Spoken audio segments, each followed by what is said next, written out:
Olá, pessoas! Sejam muito bem-vindos. A conversa hoje vai ser com a doutora Francine, advogada aqui de Indaiatuba.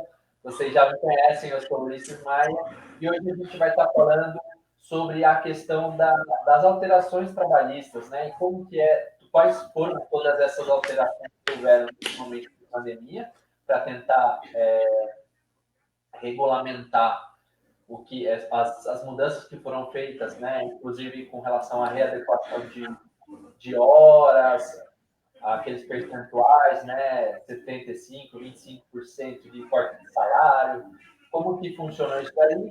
E a gente trouxe a Francine para contar com a gente para explicar um pouquinho, né, porque muita gente está perdida com relação a isso. Oi, Fran, prazer tê-la de novo. Oi. Prazer é meu. Agradeço novamente o convite de estar aqui, né? Já me sinto de casa já aqui, né? Fazendo essas lives. Que E ótimo. agradeço muito pelo convite, todo mundo que está prestigiando aqui a live. E se os trabalhadores estão perdidos, imagina a gente aqui do outro lado, né? No judiciário. Também estamos assim, estão perdidos, estamos vivendo um dia de cada vez, né? Vai que surge uma medida provisória e muda tudo. Então, tá assim. E está meio inesperado, né, as mudanças que estão Sim. acontecendo. A gente só sabe que é ataque. Agora, da onde vem o ataque, a gente já não sabe. É. Ô, Fran, conta um pouquinho para a gente, assim, já para a gente começar, que é muita coisa, né? São muitas dúvidas. Inclusive, eu convido as pessoas que já estão assistindo a gente a colocar as perguntas, né? Se tiver alguma pergunta relacionada tanto ao tópico que a Francine for comentar aqui com a gente, quanto alguma dúvida que algum colega de trabalho levantou, com relação às férias, com relação ao 13º, com relação ao seguro-desemprego. A Fran, ela é especialista na questão trabalhista.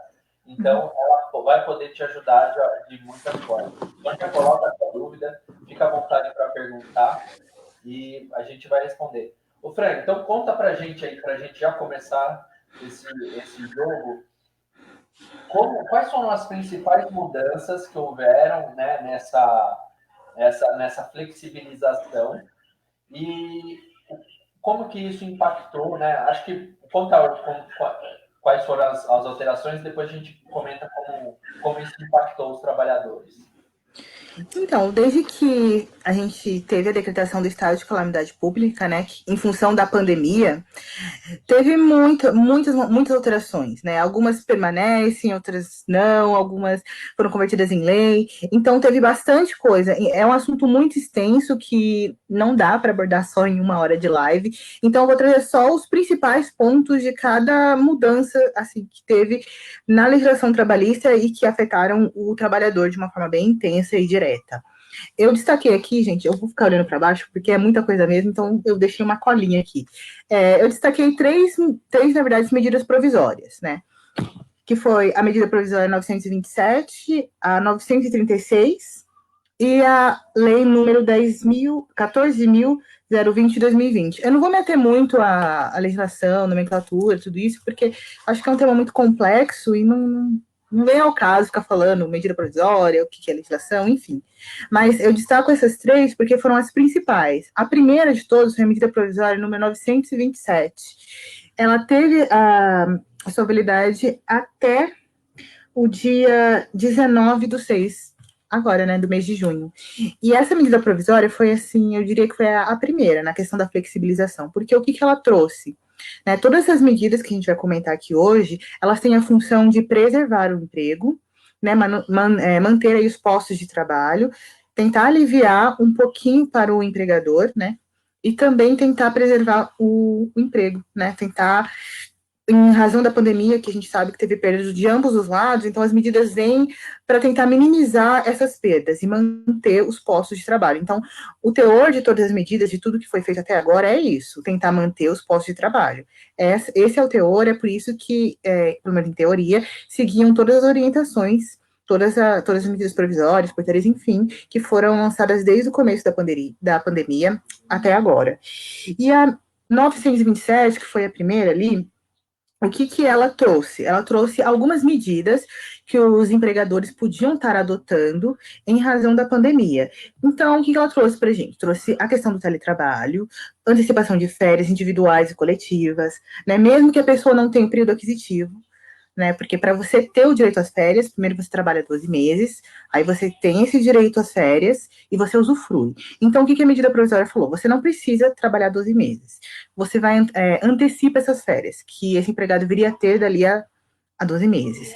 Ela trouxe também antecipação de feriados, de banco de horas. Então, foram aquelas primeiras medidas ali que o governo destacou e que achou interessante trazer para o empregador para tentar preservar os postos de trabalho. Então, ok, essas foram as primeiras medidas. Isso valeu até o dia 19/6/2020, porque a medida provisória, né, ela tem um prazo de validade de 60 dias, que pode ser prorrogado por mais 60. Se passou esse prazo, o Congresso não votou ali essa medida provisória, ela caduca. Então, não pode mais ser usada nenhuma das medidas que estava nessa medida provisória. Isso é muito importante, né? Porque tem um prazo. Então, durante esse período, desde o primeiro dia que a medida provisória foi publicada até o dia 19 do mês 6, ok. Ele podia antecipar férias, mesmo que o empregado não tivesse direito. Podia antecipar feriados, podia utilizar banco de horas, o teletrabalho, da forma que estava escrito na medida provisória, era tudo legal, era tudo ok. O empregador podia se utilizar dessas medidas. Passado esse dia, não mais, porque essa medida provisória não virou lei. Então, aí depois dessa medida. Opa! Ah. Então, só para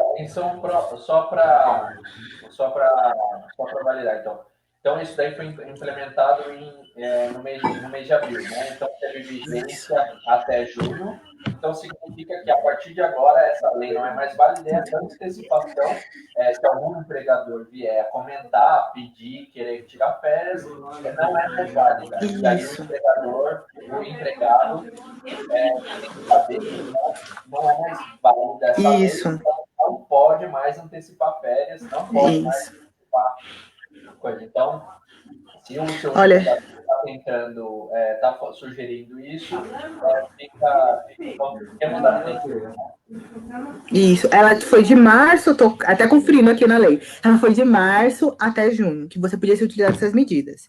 E eu acho que também é interessante falar o que é uma medida provisória, né? Porque a gente fala medida provisória, medida provisória, medida provisória. Medida provisória, ela é facultada ao presidente. Então, quem pode decretar uma medida provisória é o presidente. E ela tem uma eficácia imediata. Então, ele lançou no dia 22 de março. Dia 22 de março, meia-noite, ele lançou meia-noite, o empregador falou, olha, vou adotar o teletrabalho, vou antecipar suas férias. Ok, porque a eficácia dela é imediata, mas ela dura até um certo tempo, né, que são 60 mais 60. E aí, depois dessa medida provisória 927, foi lançada um pouquinho depois a medida provisória número 936, de 2020, que essa medida provisória número 936 é a medida provisória do famoso Programa de Manutenção de Emprego e Renda. Então, é essa medida provisória número 936 que autorizava a redução de salário, redução de jornada e suspensão do contrato de trabalho. Essa medida provisória número 936, ela caducou. Mas ela não caducou, na verdade. Ela virou lei. Ela virou lei número 14.020 de 2020, que regulamentou essa questão da suspensão do contrato de trabalho, da redução da jornada e da redução do salário. E também regulamentou a questão do do Programa Emergencial de Manutenção do Emprego e Renda. Então, virou lei essa medida provisória.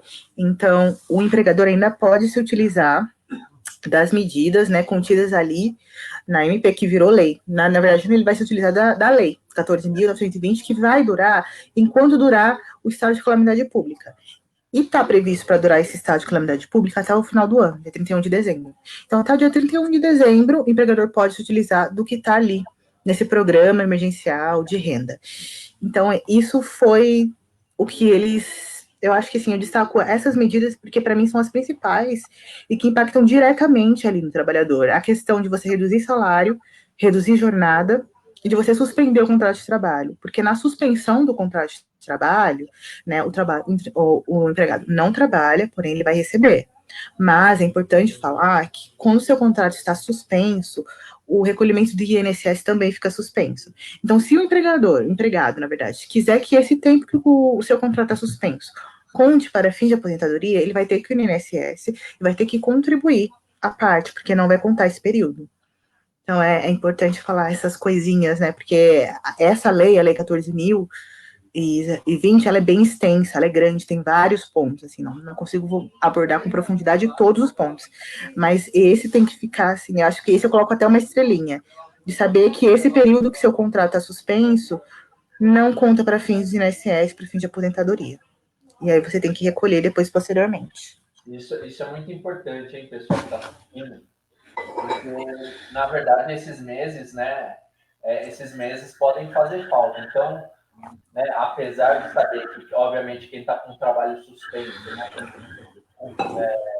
com suspensão de trabalho, está sem renda também, mas se conseguir tirar, pelo menos pagar aquele mínimo para contar como tempo de trabalho, é muito importante, porque e a gente sabe que isso aí está mudando a cada ano, vem uma reforma da Previdência.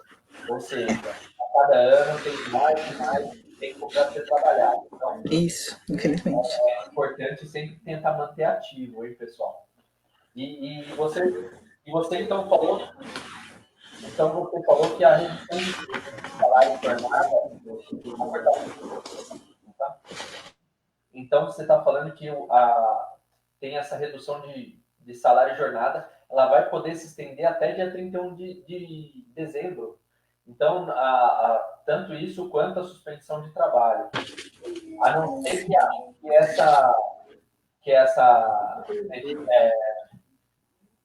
esse estado de calamidade pública até possa ser postergado. E aí é mais esse problema, né, essa questão. A gente está ouvindo sobre a necessidade, né, você paga, você tem dentro dessa redução de jornada e salário, é a seguinte, e aí você me corrige, né, se eu estiver falando alguma maneira. Se eu tiver 30% de redução de salário e jornada, significa que eu vou receber, por exemplo, 100 horas mensais. E aí a empresa, como que eu vou fazer para trabalhar 100 horas mensais? Além disso, o governo federal me pagaria 100 horas baseado no valor da minha seguro-desemprego. O meu empregador me pediu para trabalhar além de receber hora extra, horas, devo considerar o que o governo está me pagando. Só um minutinho. Peraí. Que acho que não foi. Alô? Tá conseguindo me ouvir? Tô. Ah, tá. Então, não foi. Você pode repetir a pergunta que falhou aqui para mim? Só um segundo. O meu áudio. Eu acabei de receber o informe aqui que meu áudio está horrível. Coloquei aqui Vê se melhorou um pouco meu áudio. Nossa, melhorou. Melhorou. Vamos lá. A minha dúvida é a seguinte, né? Eu tenho recebido algumas dúvidas referentes à quantidade de horas, né, que entraram nessa redução de jornada. Obrigado, Carol. A Carol falou, sinalizou ali. Se eu trabalhava 200 horas mensais, e aí eu tive uns 50% de redução de salário e de jornada, significa que o meu empregador pode decidir como ele quer que eu trabalhe essas 100 horas mensais, né? Uhum. A não ser que seja fora do meu no horário noturno, em alguma coisa nesse sentido. Mas, beleza, eu vou trabalhar 100 horas. Se eu ter que trabalhar, né? A gente sabe que, na verdade, o volume de trabalho não diminuiu, mesmo estando de home office. Exato. Como que eu considero isso? Eu considero, se ele me pedir para fazer 102 horas, por exemplo, no mês, essas 2 horas está coberta pelos 50% que está sendo pago pelo governo federal a partir do meu salário, do meu seguro-desemprego, ou não?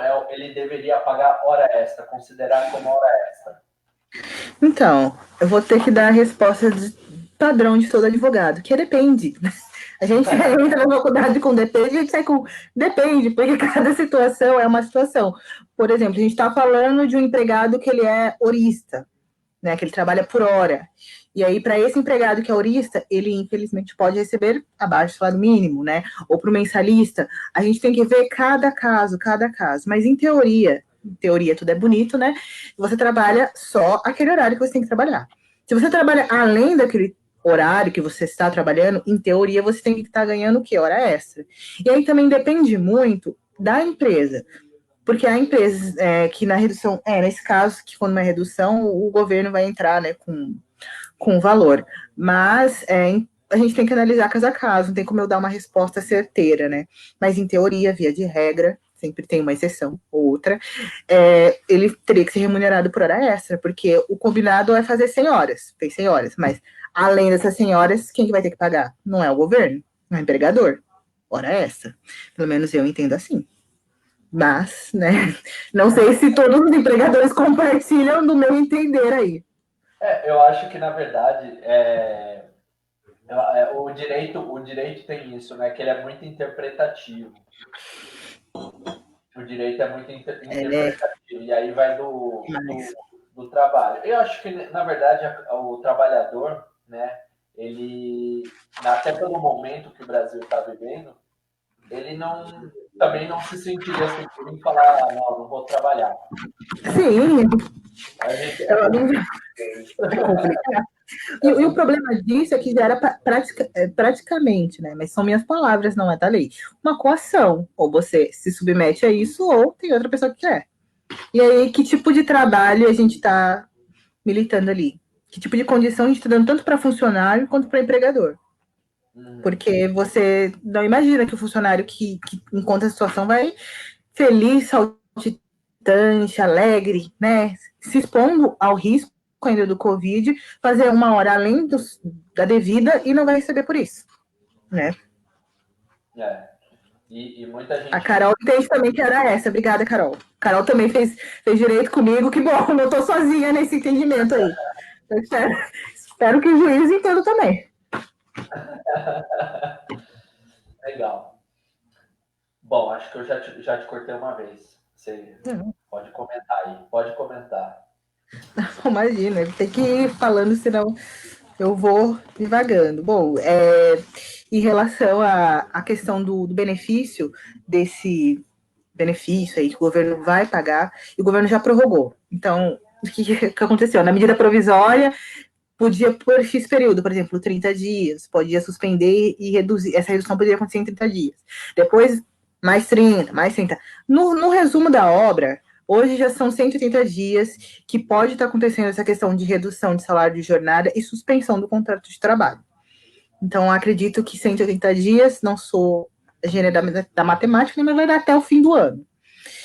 Que é provavelmente o período que o empregador pode fazer essa redução de salário, jornada e suspender o contrato. E também é importante falar que se o empregador decidir se utilizar desse programa aí do governo, por exemplo, o empregado vai ter estabilidade pelo tempo que o seu contrato foi reduzido ou suspenso. Então, se ele acertou ali com o seu empregado 2 meses, cessou o fim de 2 meses, ele tem estabilidade. Se ele for mandado embora, ele vai ter, além de todos os direitos, vai ser uma demissão sem justa causa, a não ser que ele dê causa, né, para demissão, ainda vai ter uma multinha que o empregador vai pagar. Porque, em teoria, esse projeto é para manter o posto de emprego. Então, não seria justo, né, não seria também ético, o empregador manter o trabalhador ali 2, 3 meses com salário suspenso, cessou o benefício, manda embora. Não, ele vai pagar uma multa, e a multa, ela é pesada. Você pode exemplificar isso daí para a gente? Como assim? Qual dos exemplos? Certo. Então, por exemplo, ele ficou ele ficou com uma redução. Isso daí, essa questão é só para suspensão de trabalho ou é para Os dois. é para redução também? Então ele ficou, ali aproveitou. Para os dois. Não entendi, desculpa, deu uma... Eita. Não, é uma travada. Não, é para os dois. Esse programa aí do governo, ele engloba três coisas: redução de salário, redução de jornada e suspensão do contrato de trabalho. Nessas três hipóteses, existe estabilidade, né? O trabalhador que se enquadrar nessas hipóteses aí, ele vai ter estabilidade. Então, por exemplo, eu vou falar de suspensão do contrato de trabalho porque é o que eu tenho mais familiaridade. O seu contrato de trabalho foi suspenso hoje, dia 25 de agosto. Então, você vai ficar na sua casa e o empregador falou 2 meses, porque ele acredita que daqui a 2 meses já vai ter melhorado a questão da economia, vacina, enfim, ele vai ter condições de retomar. Então, você vai ficar 25 de setembro, 25 de outubro, por exemplo, dia 26 de outubro é o dia que você está marcado para você voltar para o seu trabalho. Então, enquanto você está na sua casa, seu contrato está suspenso, você vai estar recebendo o benefício do governo, que vai ser calculado conforme o seguro-desemprego, né? E aí vai depender também da receita da empresa para o governo pagar integralmente esse benefício, ou se a receita da empresa for superior a um valor X, ela entra com uma porcentagem e o governo entra com outra. Mas, de qualquer forma, você está na sua casa e você vai estar recebendo esse benefício. Você voltou no dia 26 de outubro, por exemplo. O empregador falou, olha, a minha situação não melhorou, vou te mandar embora. Não pode. Poder pode, né? Ninguém vai impedir o empregador de falar assim, olha, você vai ter que ficar com o funcionário. Pode mandar embora? Pode mandar embora. Porém, nesse caso, vai ser mandado embora, demissão sem justa causa, então ele vai ter todos os direitos. Ele vai poder sacar, sim, o seguro-desemprego, e o empregador ainda vai pagar uma multa, porque ele quebrou esse contrato, né? Em teoria, foi um contrato que ele fez com o governo, né? Não manda o funcionário embora. Eu vou pagar ali, vou arcar ali por um período com o salário desse funcionário. Ele quebrou esse contrato, ele vai pagar uma multa. Então, é mais ou menos assim que funciona, não sei se ficou muito claro. E também tem muita gente perguntando se você recebe esse benefício do governo, porque a base de cálculo dele é do seguro-desemprego. Se amanhã depois você precisar de seguro, vai acontecer uma coisa. Não, gente, não. Seguro, benefício. A base do cálculo é o seguro-desemprego. Mas se você recebeu esse benefício, nada vai te impedir de você, amanhã ou depois, receber o seguro-desemprego. Tanto é que se você for mandado embora, sem justa causa, nessa questão da estabilidade, você vai retirar suas guias de seguro-desemprego e vai receber o seu seguro-desemprego. Então, nada impede. Uma coisa não vai impedir a outra. Eu não sei se eu fui clara nesses exemplos aí. Espero que sim. Não, foi sim. Foi sim.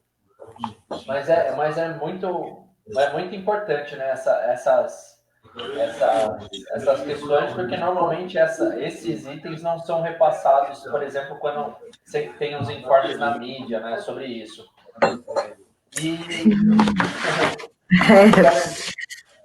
só lembrando as pessoas que estão acompanhando, por favor, coloquem suas dúvidas, perguntas, comentários, dúvidas dos amigos, né? Porque a gente ouve muitas dúvidas das outras pessoas e aí é sempre legal se a gente tem a grande advogada Francine aqui para ajudar a gente, porque não dá lá, né? Não dá para nos dar esse auxílio. Legal, Fran. Agora, uma outra questão que sempre me perguntam é o seguinte, né? Supostamente você está usando o benefício do seu seguro-desemprego. Como que isso, se eu for dispensado amanhã, e eu usei até agora, vamos supor que eu tenha usado essa questão do benefício, né? Desculpa, acho que antes eu vou fazer um comentário. Pessoal, a diferença entre o benefício emergencial e o auxílio emergencial é que o auxílio emergencial são aqueles R$600. O benefício é o benefício que a gente tem, é o benefício que o governo está dando para complementar a nossa renda, tá? É só fazer essa diferenciação, porque às vezes a gente ouve nas notícias do auxílio emergencial e do benefício emergencial, só para notar essa diferença. Então, beleza. Eu recebi esse benefício emergencial, né? Então, eu tive 50% da minha jornada reduzida, recebi 50% pela empresa e recebi 50% do meu seguro-desemprego. Eu passei esse mês a mais, né? Eu usei por 2 meses, passei esse mês a mais empregado, que é metade do meu período. Beleza. Depois, eu tenho desconto por ter usado desse benefício do seguro-desemprego se eu tivesse trabalhado todo o período. Então, essa aí é uma boa pergunta, né? Porque o que eu entendi, e eu acredito que eu espero não estar equivocada, é que o benefício ele vem de um fundo diferente do seguro-desemprego. Bom, pelo menos na lei, ficou bem assim claro e específico, né, que o benefício não vai influenciar na questão do seguro-desemprego. Então, o seguro-desemprego vai funcionar nos ditames ali da lei de seguro-desemprego. Então, se você tem o período aquisitivo para você ter o seguro-desemprego, você vai ter seguro-desemprego. O período que você está empregado vai estar contando como se fosse o período lá do seguro-desemprego, que são vários requisitos, né? Para você sacar a primeira vez, segunda vez, terceira vez, cada vez que você vai sacando o seguro-desemprego, você tem que ter um tempo ali para você estar um tempo que você está trabalhando para você conseguir sacar esse benefício. Então, são coisas que não se misturam, entre aspas, né? É porque o cálculo, ele é baseado no seguro-desemprego, mas não tem a ver, não é do fundo do seguro-desemprego, não vem do seguro-desemprego. Então, assim, esse tempo que você trabalhou, por exemplo, faltava 2 meses de tempo para trabalhar, para ter direito ao seguro-desemprego, eu trabalhei esses 2 meses com um salário de jornada reduzido. Trabalhei? Ok, trabalhei. Posso sacar o seguro-desemprego, porque um benefício não impede o outro. Então, se você conseguiu cumprir o tempo necessário para você poder ter o seguro-desemprego, você vai ter o seguro-desemprego, mesmo que você tenha com a sua jornada reduzida e com o seu salário reduzido. Pelo menos é assim que eu entendo, porque são questões separadas, né? Tem a lei de seguro-desemprego e tem a lei do benefício emergencial. E a lei do benefício emergencial, pelo que eu li, pelo que eu pesquisei, ela não alterou os ditames ali do seguro-desemprego. Então, você cumpriu os requisitos do seguro-desemprego, que é você estar empregado por determinado tempo e tudo mais, você tem direito. Você não cumpriu, você não tem direito. Pelo menos é assim que eu entendo. Então, não vai influenciar. Esse tempo que você está trabalhando, mesmo com jornada reduzida, salário reduzido, conta como tempo de seguro para o seguro-desemprego. O que eu acredito que seja diferente para quem está com contrato de trabalho suspenso, porque você não está trabalhando. Entendi. E aí a gente pode fazer uma discussão. Será que esse tempo que você está afastado, que você não está trabalhando, vai contar em termos de seguro-desemprego? Sim, não. Então aí já é uma outra questão. Até acho que pela questão do papel do Estado, né, no indivíduo, acho que, apesar de ser discutível, ela acaba pensando numa visão mais macro, ela acaba sendo até irrelevante para o Estado se ele brigasse por essas migalhas para o Estado, né? Porque é papel do Estado garantir, né? É papel do Estado garantir aquela renda mínima para a pessoa, principalmente no momento de emergência, né? Exato. E eu também fiquei surpresa, né, na hora que você me chamou e me passou alguns pontos, que existem trabalhadores que podem receber menos do que o salário mínimo, que é garantia constitucional e considerado o mínimo para a pessoa sobreviver, que é a questão do horista e do mensalista. Eles podem receber menos do que o salário mínimo, porque o valor da remuneração deles vai estar baseado na questão de quanto que eles trabalharam naquele mês, por exemplo. E aí o cálculo que é baseado no salário mínimo. Então, eu trabalhei 1 hora no mês. O meu cálculo vai ser baseado no salário mínimo, se não tiver, né, no contrato de trabalho tiver diferente. Mas eu posso receber menos do que esse valor, porque eu recebo de acordo com a quantidade de horas que eu trabalho e de acordo com o serviço que eu presto naquele mês. E eu fico pensando nesse tempo, né, de pandemia, em que o que diminuiu foi o salário, foi o poder, né, de consumo, e o que aumentou foram os itens básicos de subsistência, que é arroz, feijão, mistura. Então, é muito complicado. O Estado, por mais que tenha uma intenção bonitinha, fofinha, maravilhosa, né, com esse programa de manter o emprego, devia vir acompanhado também de outras medidas para diminuir pelo menos os itens básicos de uma cesta básica, por exemplo. Porque o valor que a pessoa vai receber, seja o contrato de trabalho suspenso, seja o contrato de trabalho reduzido, não, reduzido não, a hora de trabalho reduzida, né, jornada reduzida, é muito inferior ao que ela receberia antes. Porque se você tem uma redução de 50% do seu salário, esse 50% que o Estado vai pagar é com base no valor do seguro-desemprego. O seguro-desemprego tem um valor máximo, tem um teto máximo. Esse teto máximo não é muito grande. O resto é a empresa que vai pagar. Nesse resto, a empresa que vai pagar, a empresa com certeza pode negociar com o seu funcionário. Olha, o preço está pagando 50%, mas o preço está pagando 20%, por exemplo. É muito complicado. É muito complicado. O triste é que isso, né, quanto maior o desemprego, maior é o excedente dos trabalhadores. E o trabalho, hoje, ele é considerado uma mercadoria. Sim. Né? E a gente sabe que, a partir da lei da oferta e procura, quanto mais desempregados, mais baratos fica a mão de obra. E aí se não for feito um trabalho anticíclico, né, que aí vira aquele redemoinho, ou pode ser o redemoinho para cima ou o redemoinho para baixo. E aí a tendência que a gente está é esse redemoinho para baixo, onde que as pessoas acabarão recebendo menos. Legal. Vamos para... Desculpa, pode falar. Não, eu vou concordar com você, pois é. Estou lendo aqui uma pergunta, mas continuando. Não, legal. Aí a pergunta que você, né, que tinha comentado que você ia responder, e que também eu recebi, era referente às férias, né? Então a gente teve uma antecipação das férias, uma antecipação dessas horas extras, e agora como que vai ficar? As pessoas elas já tiraram férias e por isso perderam esse benefício nesse ano subsequente, né? Nesse ano seguinte do trabalho ou não? Como que funciona isso? Então agora tá nas mãos dos juristas aí, tá nas mãos deles. Inclusive, quando saiu, né, essa questão de férias, eu vi muito de professores, assim, renomados, e muito estudo, muito artigo, questionando justamente isso. E aí, o que a gente vai fazer? Porque, legal, tem funcionário que tem direito às férias, porque trabalhou um ano e tudo mais, a gente antecipa. Mas e aquele funcionário que não tinha esse direito? Porque você trabalha 12 meses para depois você poder usufruir das suas férias. E você antecipou as férias desse funcionário, que ele não tinha esse direito. E aí? Como é que vai ficar? Ele vai trabalhar aí mais 1 ano, 2 anos para ter férias? Sendo que férias, isso eu queria destacar, ela é um direito constitucional. E um direito constitucional é aquele direito que você não pode, em hipótese alguma, jamais tirar do seu funcionário. Então, está lá na Constituição alguns direitos constitucionais, né?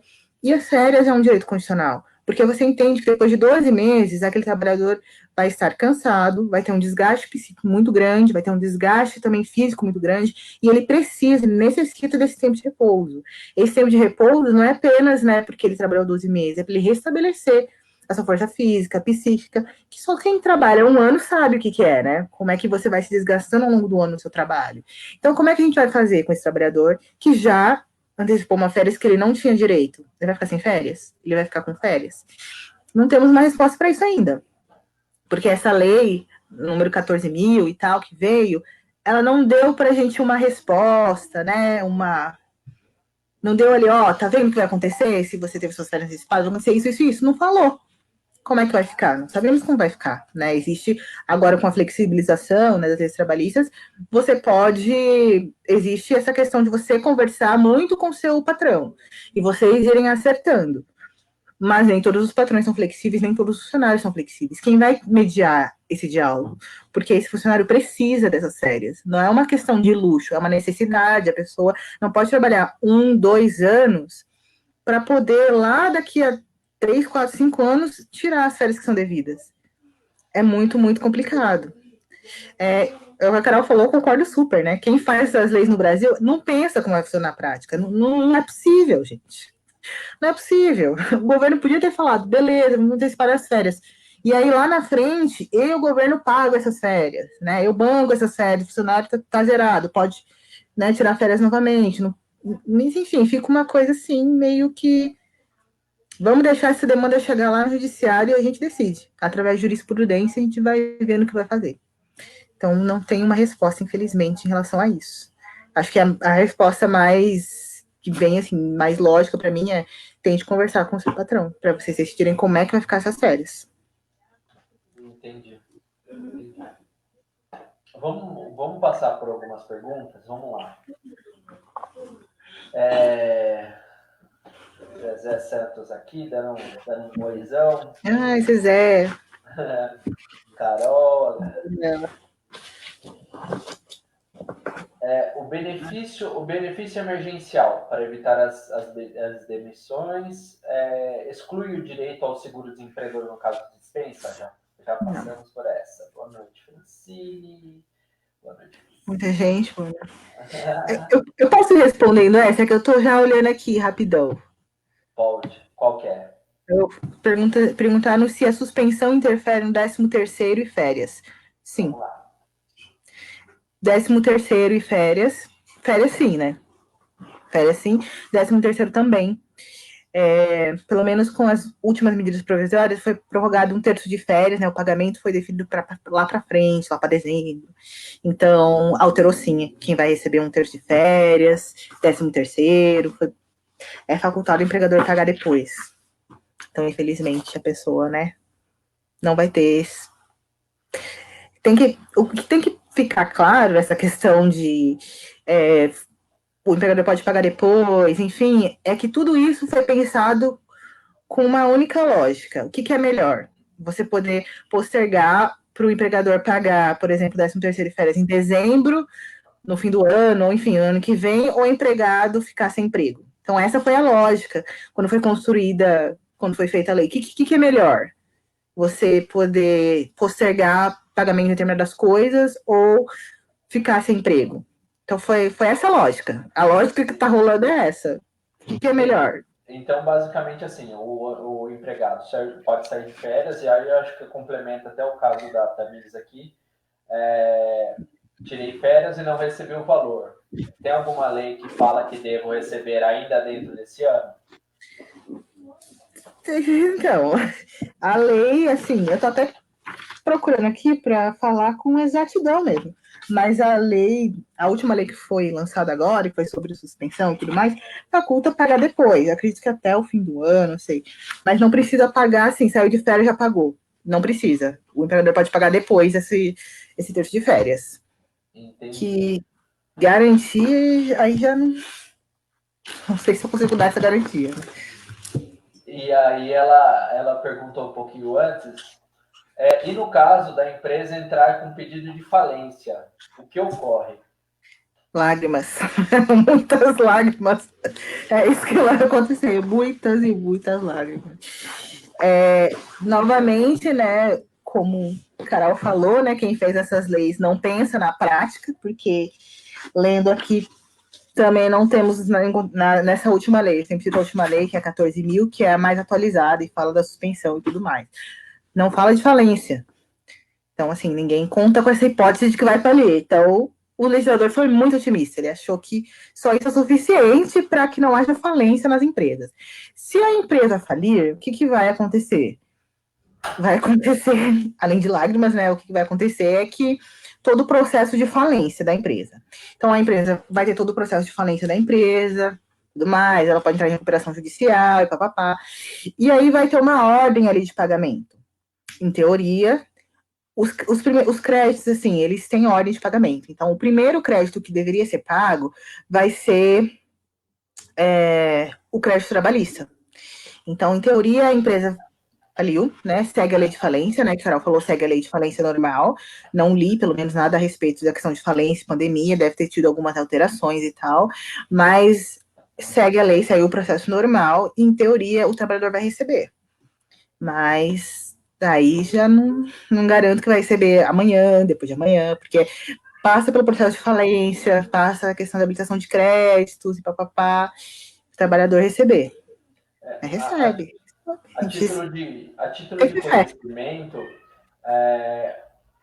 depois quando é decretado o pedido de falência, é feito uma análise, na verdade, chamam-se todos os fornecedores que a empresa está devendo, todos os credores, né? Então, empregados, fornecedores, vem alguém do governo também para acompanhar esse negócio, e ela tem que definir algum auditor externo para fazer essa análise. Esse auditor externo,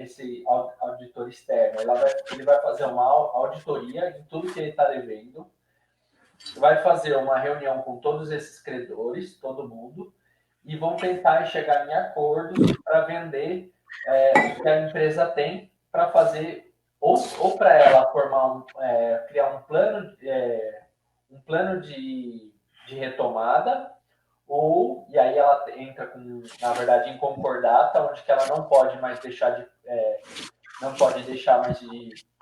pagar nenhum credor, né? Então ela não pode mais entrar com nenhuma título protestado, não pode ter mais nada devido, e aí para ela não perder essa concordata, ou ela decreta a falência, e aí esses credores, que são os fornecedores, poder público e funcionários, eles decidem como que vai fazer. Normalmente, a prioridade são para os funcionários.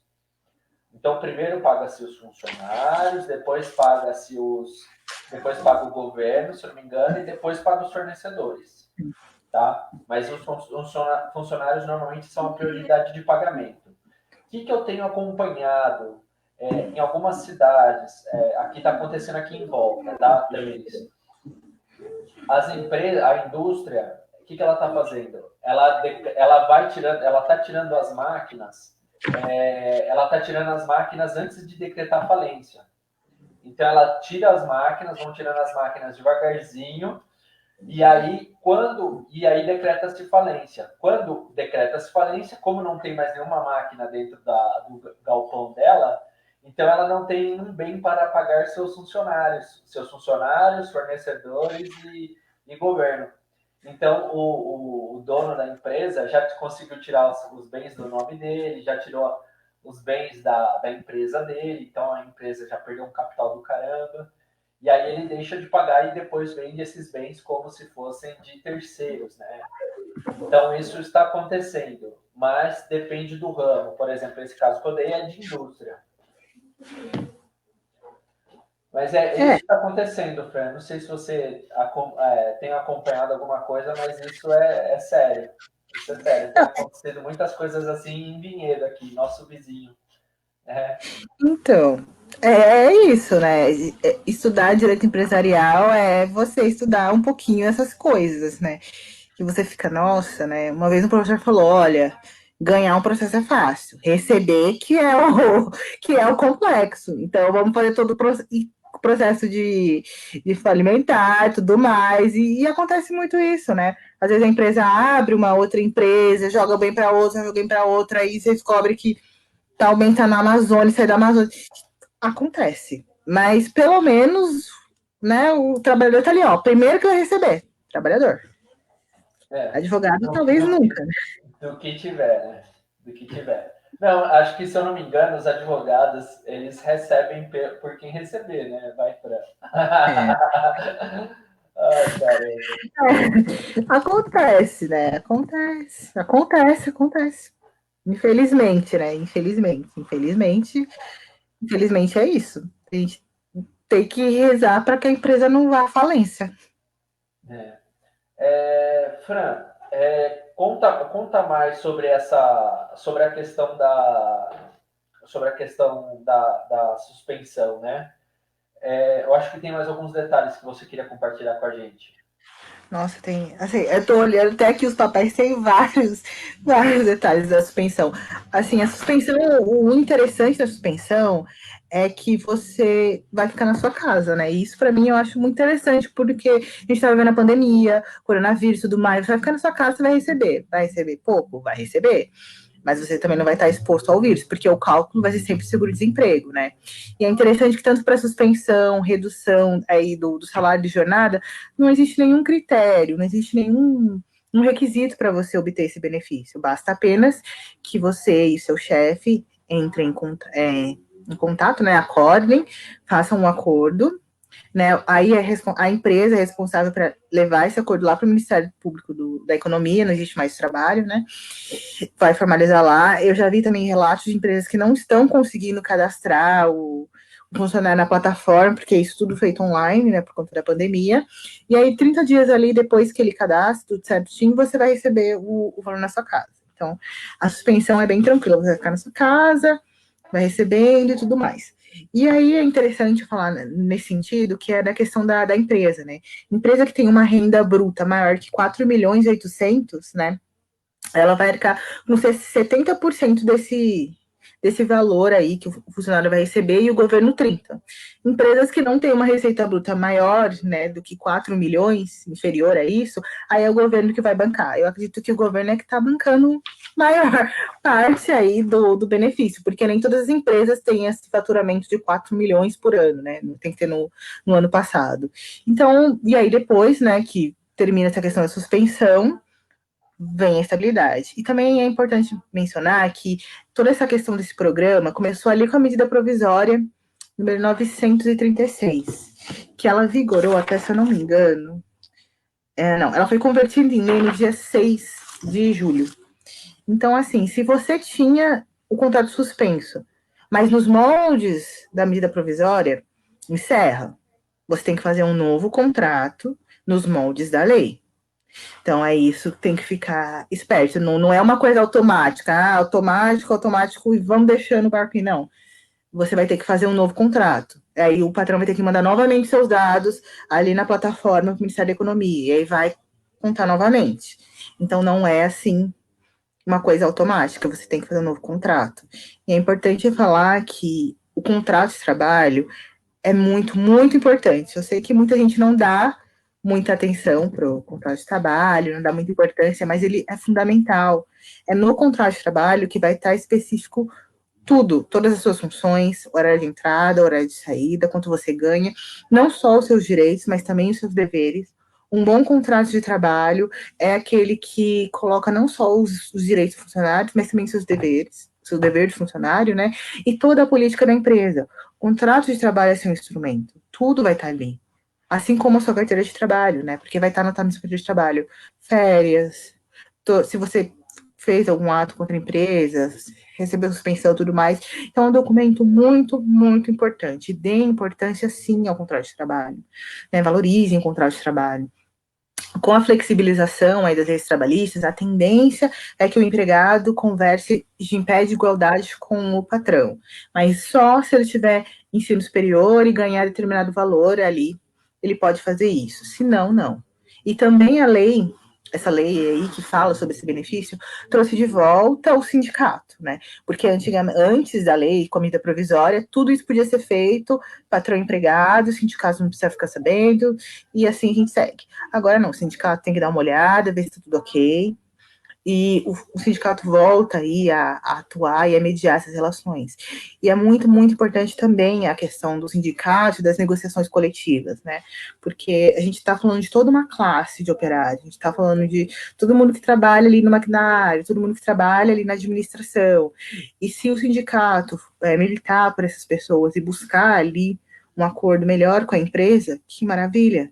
Então, sempre fiquei muito de olho na questão do contrato. Às vezes a gente não dá muita moral, muita importância, mas o contrato é muito fundamental. Porque amanhã ou depois, se der algum problema, e a gente espera que não dê nenhum problema, tá ali, tá documentado. Tá falando o que podia ou o que não podia. A questão da flexibilização das leis trabalhistas não é uma autorização para empregador, para patrão fazer o que achar que deve, como achar que deve. Vamos reduzir salário? Ok, nos moldes da lei. Vamos suspender o contrato? Ok, nos moldes da lei. Vamos reduzir jornada de um funcionário? Nos moldes da lei. Vamos reduzir jornada de todos os funcionários? Nos moldes da lei. Quero colocar uma categoria para teletrabalho, nos moldes da CLT, porque agora já não pode ser mais nos moldes da lei da medida provisória. E aí é importante também, e puxando sardinha para toda a nossa categoria, uma consultoria jurídica, porque a gente teve muitas mudanças. Então, se você hoje quer que uma parte dos seus funcionários trabalhem em teletrabalho, vai ser de acordo com a CLT. Não vai colocar a medida provisória 927, que tá legal, porque ela já caducou. Se você hoje quer reduzir salário, é com a lei X. Se você hoje quer fazer, é com a lei Y. Então, tem que ter essa atenção e esse cuidado, não só para o funcionário, mas também para o empregador. Porque amanhã, depois, é ele que vai suportar se o empregado entrar na justiça e ele tiver é uma ação temerária. Quem é que vai ter que pagar tudo isso? Vai ser ele que vai pagar. Então, é muito importante essa questão de você ter uma equipe que te dê todo esse feedback, que seja preventiva. Para a gente, antes de aparecer um problema, antes de aparecer um conflito, você já nem ter esse conflito. Porque a gente tem que fazer as coisas da forma legal, da forma da lei. Eu sei que existe o jeitinho brasileiro, todo mundo quer fazer isso, vamos fazer, vou reduzir, mas vou reduzir da minha maneira, vou fazer, né, acontece, já vi situações de empresa demitir funcionário, ter esse programa, o funcionário está em estabilidade, a hora que o funcionário volta, né, e nesse prazo de estabilidade, a empresa fala, ó, não vou conseguir te manter aqui, vou te mandar embora, mas você paga para mim a multa, que eu vou ter que pagar porque eu te mandei embora por conta do contrato. Gente, isso é completamente legal. Esse funcionário vai na justiça, quem é que vai suportar o ônus, né? É preferível, às vezes você acha que vai gastar muito mais andando na lei, mas você não faz ideia do que você vai gastar se você não andar na lei e der algum problema, tanto para funcionário quanto para patrão. A gente fala muito de empregador, né? Mas existem também funcionários mal intencionados, então vamos fazer as coisas corretas. Acho que essa era uma prática mais comum antigamente, né? Acho que hoje agora deu uma reduzida boa. Tanto é que, na verdade, por causa do custo que o funcionário tem, muitos funcionários agora estão pensando muito antes de entrar na justiça, né? Porque o ônus também agora é do funcionário. Na verdade, o ônus passou para o funcionário, né? Então, mesmo que Mas você tenha... Mas é só em questão de sucumbência. Tipo assim, antigamente você podia entrar na justiça e pedir 1 milhão, mesmo você não tendo direito a 1 milhão. Ok, você não vai pagar sucumbência. Sucumbência, assim, perdeu, você vai ter que pagar ali uma parte. Hoje em dia, se você entra com 1 milhão, é porque você tem direito a 1 milhão. E se você perder, você vai pagar a sucumbência, você vai pagar o valor para a parte que venceu. Então, assim, nesse sentido, Desculpa. como é que eu vou explicar essa sucumbência? Que você paga o vencedor, sabe? Então, se você entrou com um pedido de 1 milhão, você conseguiu 500 mil, concorda que a outra parte ganhou 500 mil? Então, você paga os honorários de sucumbência do advogado, você paga algumas custas processuais, que antigamente você não pagava. Mas eu não vejo isso de uma forma tão ruim, porque quem tem direito continua com direito. Se você é seu direito, você vai entrar na justiça, tranquilo, não precisa ficar com medo de, eu vou pagar 1 milhão. Não vai pagar, porque se você está no seu direito, você não vai pagar, né? E ainda tem a questão do beneficiar de justiça gratuita e tudo mais, a questão mais processual. Mas se você está no seu direito, você está correto, vá atrás do seu direito, né? Lute do seu direito. A justiça só pode responder à medida que forem entrando casos para ela, né? Tipo, no exemplo dos Ubers, por exemplo, que agora acho que não muito, mas eu já vi casos de entrarem para ter vínculo com a Uber. Se não entrarem trabalhadores na justiça pedindo vínculo com a Uber, nunca vai ter um vínculo com a Uber. Porque a justiça, ela não vai até você, entre aspas, né? Você Ela vai. é reativa, né? Ela exato, você tem que ir lá e falar, não, esse é meu direito, eu fui lesionado, e é isso que a Carol falou, né? Que agora, se você perde, você paga as custas, né? Se perder, tem que pagar. Salvo se você tem justiça gratuita e tudo mais. Mas não é algo, ao meu ver, que te obsta a entrar na justiça. Por exemplo, você tá em instabilidade, o seu patrão te manda embora e pede para você devolver o valor da multa. Quem é que tá errado? Aí você entra na justiça para falar, não, ó, eu estava em estabilidade, eu quero retomar no meu posto de trabalho. A meu ver, nesse caso super simples, né, nesse meu mundo de Narnia, super simples, dei todos os dados aí, ele tem seu direito, então ele não vai ter que pagar custas, porque ele não vai perder. Entendi.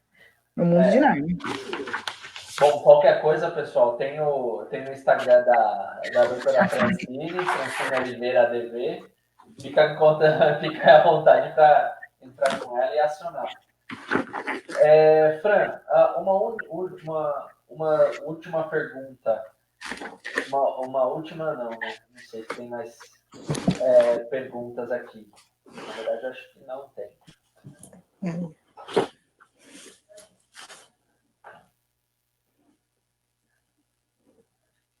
uma pergunta da Ana que eu perdi.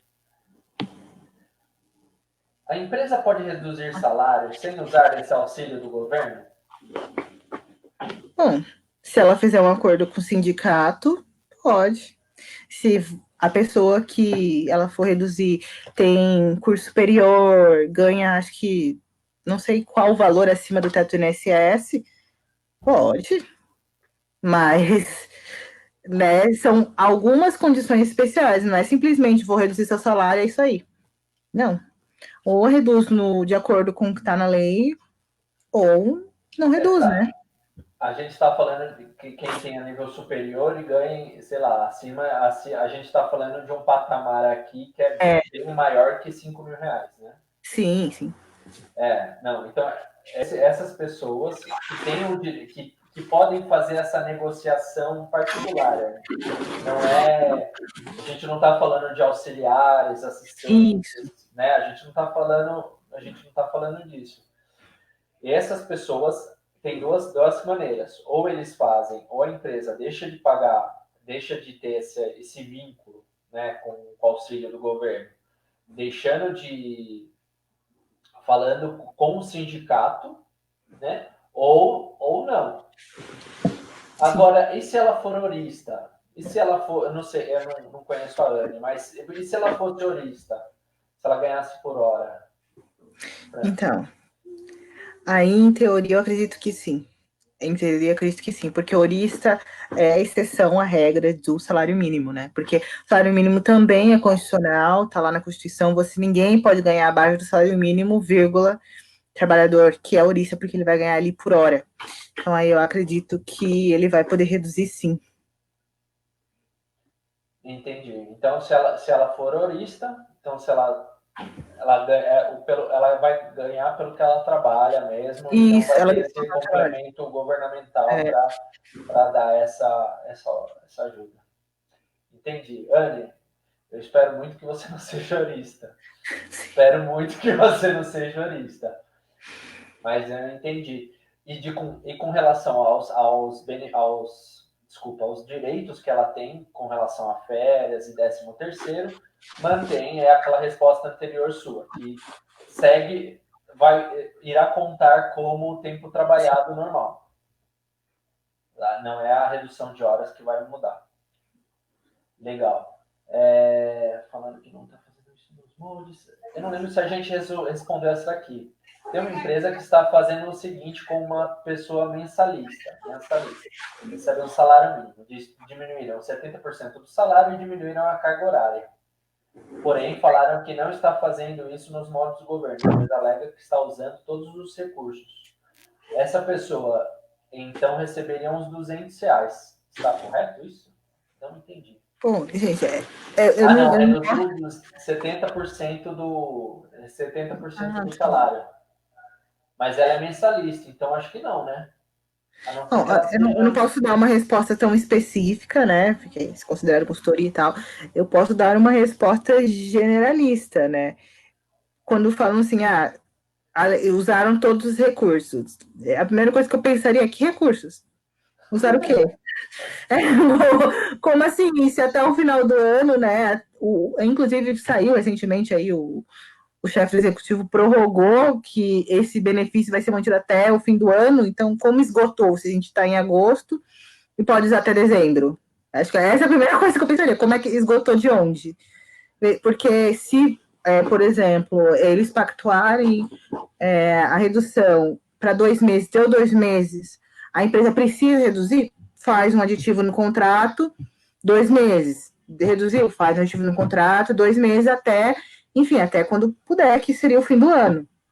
Então, não reduzir, achei estranho isso. A Anne respondeu aqui, ela falou que é um salário mínimo mensalista. Então, mensalista é um caso de exceção, é um caso bem assim à parte, porque eu acredito que primeiro que eu tenho que ter mais informações para poder dar uma resposta assim, é isso. Mas a primeira vista, assim, não acho estranho fazerem isso de uma forma que não esteja na lei, né? Mas, então, se eles fizeram isso de uma forma legal, eu não vejo razão por estar errado. Mas se fizer de uma forma ilegal, aí já Então, não, mas acho assim, estranho. a pessoa é mensalista, né? Ganha o salário mínimo lá e teve a redução do salário, 50%, vamos supor. É, ela não deveria ter o complemento por ser mensalista? Então, eu, Francine, entendo que deveria, mas É, porque como, um salário mínimo, na verdade, meio que só que uma situação normal, mensalista né? trabalha por serviço, não é, eu penso que eles são muito parecidos com o horista, né, que trabalha por Ah, hora, e mensalista trabalha por serviço. Então, se não tem tanto serviço, você não vai ganhar tanto, você ganha de acordo com aquilo que você faz no mês. Então, é complicado. Eu entendo que deveria ter uma contraprestação e tudo mais. Porém, o empregador pode falar: olha, reduziu a minha demanda, eu não consigo te pagar tudo isso, eu vou só poder pagar isso. tá. Eu recomendo, Anny, que você converse, mande uma mensagem para a Francine aí, em off, para É muito explicar difícil certinho. falar assim, você tem que ter muitos elementos para não parecer mais. Não, legal. Eu falo de forma geral, né?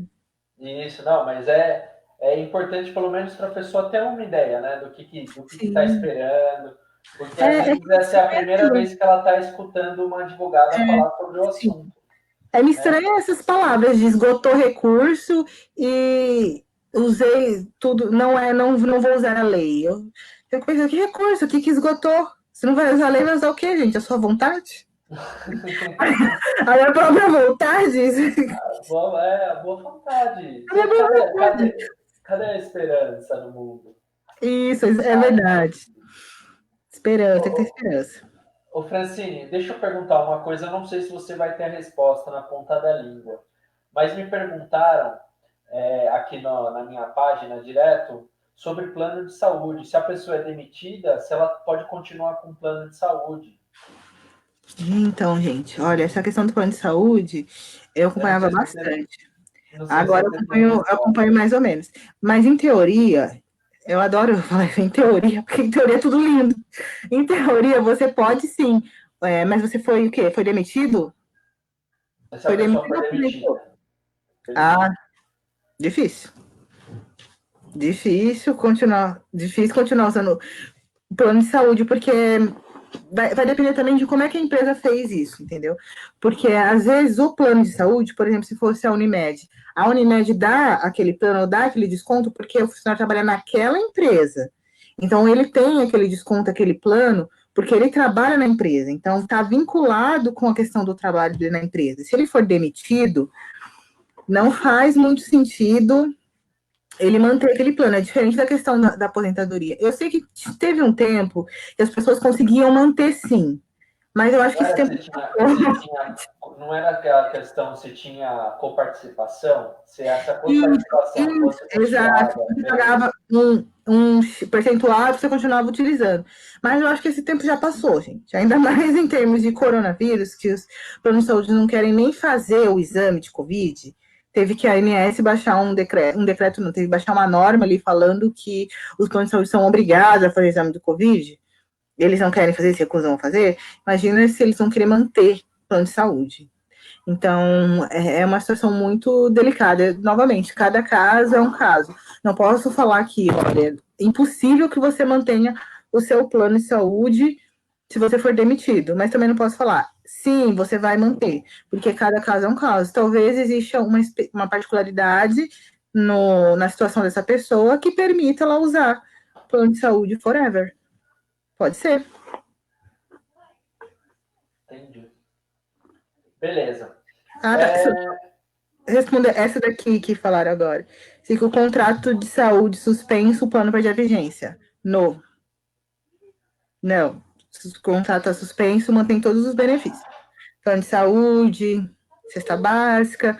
Talvez vale transporte, por conta de que você não está se locomovendo, seja, entre aspas, ok, ó, não vai receber vale transporte, mas o resto é para manter sim. entendi. Todos os benefícios. Todos os benefícios. Então, Sim. são mantidos. Tá? São mantidos. Legal. Bom, pelo menos. Legal. Eu acho que a gente foi bem, né? A gente teve uma participação bem legal aqui das pessoas. Pessoal, última chance aí, última rodada de perguntas. Quem tiver ainda alguma pergunta, por favor, faça. Vamos aproveitar do conhecimento da Fran e o máximo que a gente consegue. Eu só aproveitar, né, enquanto ninguém escreve lá, só para falar da questão da recontratação, que foi lançada uma portaria, porque a recontratação, né, quando você admite funcionário e depois você recontrata. Então, antigamente, não é tão antigamente assim, mas antes dessa portaria, isso só poderia acontecer no prazo de 90 dias. Então, se você demite o funcionário hoje, em agosto, dali a 90 dias você pode contratar ele de novo. Isso era feito para evitar fraude, né? Tipo, você demite funcionário, a semana que vem você contrata ele, como é um novo contrato de trabalho, você altera as regras, altera salário e tudo mais. Com a portaria mudou, não precisa esperar esses 90 dias. Então, se demitiu ontem e contratou amanhã, é um exemplo bem assim, tá, mas acho que deu para entender. Não precisa esperar esses 90 dias, porque não se presume em época de pandemia que isso é fraude. Entendi. Eu presumo que supostamente foi só uma melhora no trabalho, que aí garantiu que. Isso, mas eles falam que se não esperar esses 90 dias, não pode ser, por exemplo, não pode haver uma alteração no contrato de trabalho, tem que ser nos mesmos moldes que ele foi demitido, salvo se o sindicato, né, autorizar mudar ali o contrato. Então, isso é para evitar fraude. Cartão de mercado e cesta básica. Mantém.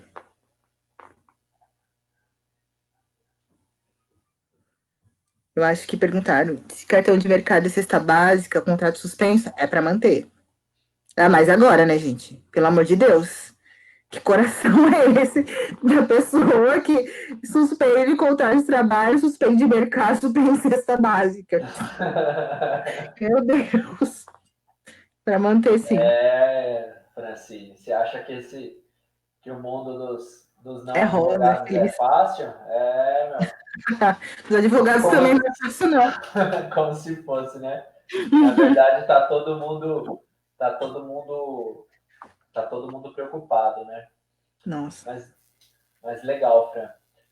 Bom, Fran, muitíssimo obrigado por dar todo esse panorama para a gente, responder algumas perguntas. Eu espero que, pessoal, quem acompanhou até aqui, compartilhe isso daqui, esse vídeo, porque eu tenho certeza que muita gente tem muitas dúvidas sobre esse assunto.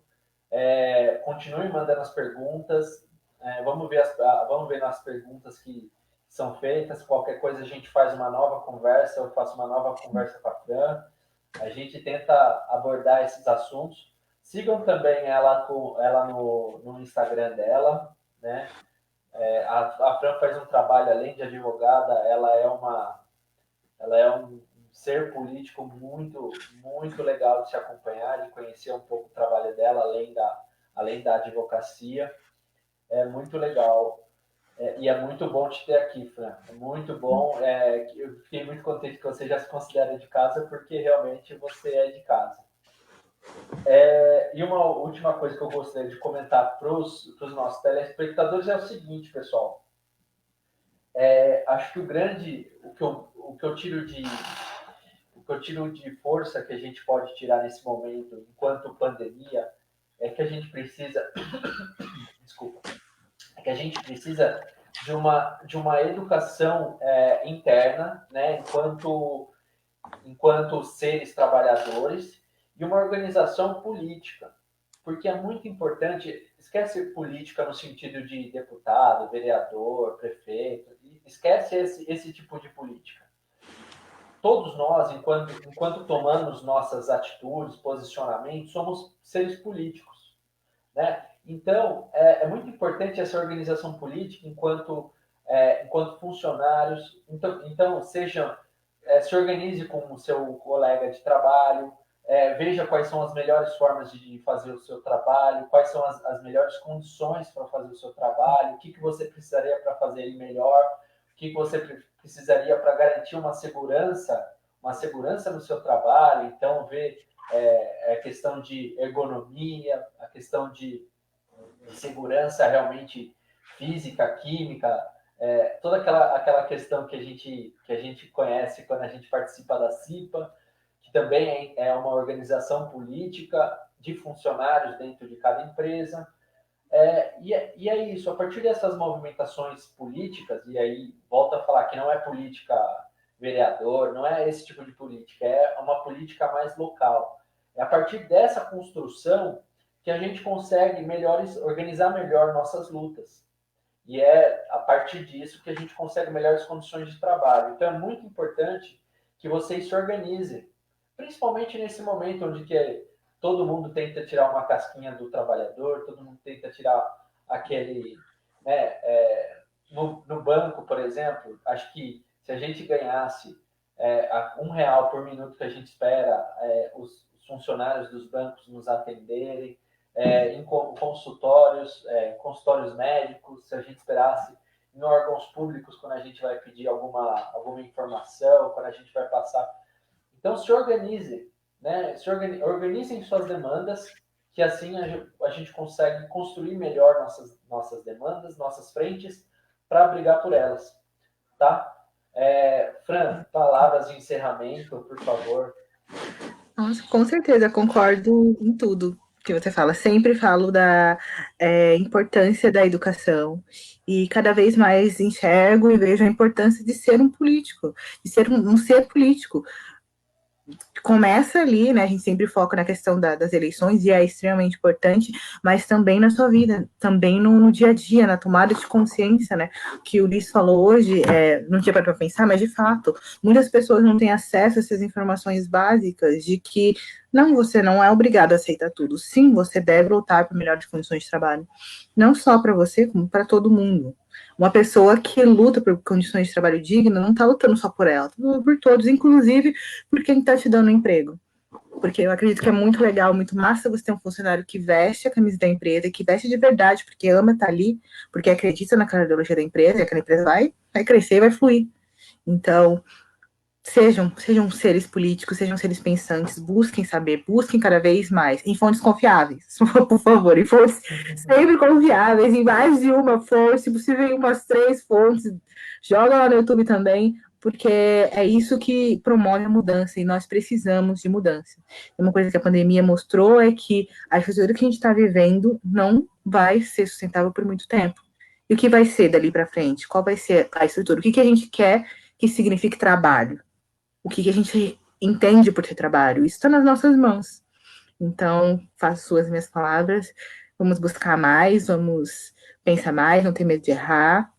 Agradeço novamente o convite do Ulisses, adoro estar aqui. Muito, muito obrigado.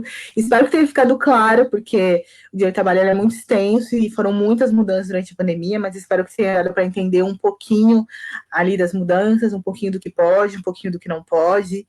E juntos vamos e juntos seguimos. Então, muito, muito obrigada por todo mundo que apareceu aqui e agradeço novamente o convite. É um prazer. Obrigado, Jailton, Lenete, Anne, Tamires, Zezé, Maria Luísa, Luci, Carol e mais um monte de gente que apareceu na nossa live, fizeram suas perguntas, seus comentários. Obrigado, pessoal. Uma boa noite a todo mundo e até a próxima. No fim de semana, provavelmente sábado ou domingo, eu vou fazer um novo vídeo. Acompanha, curte a minha página e a gente sempre tenta trazer um assunto diferente, né? No fim de semana, a gente fez uma conversa sobre a questão da tecnologia, foi muito interessante. Inclusive, a gente, até comentando, a gente fez uma conversa sobre automação, robotização e a vida do trabalhador, né? E como que o trabalhador estava. Até convido quem estiver assistindo para dar um pulinho lá. Bom, de novo, boa noite, pessoal, e uma ótima terça-feira para vocês. Tchau, tchau. Até. Tchau.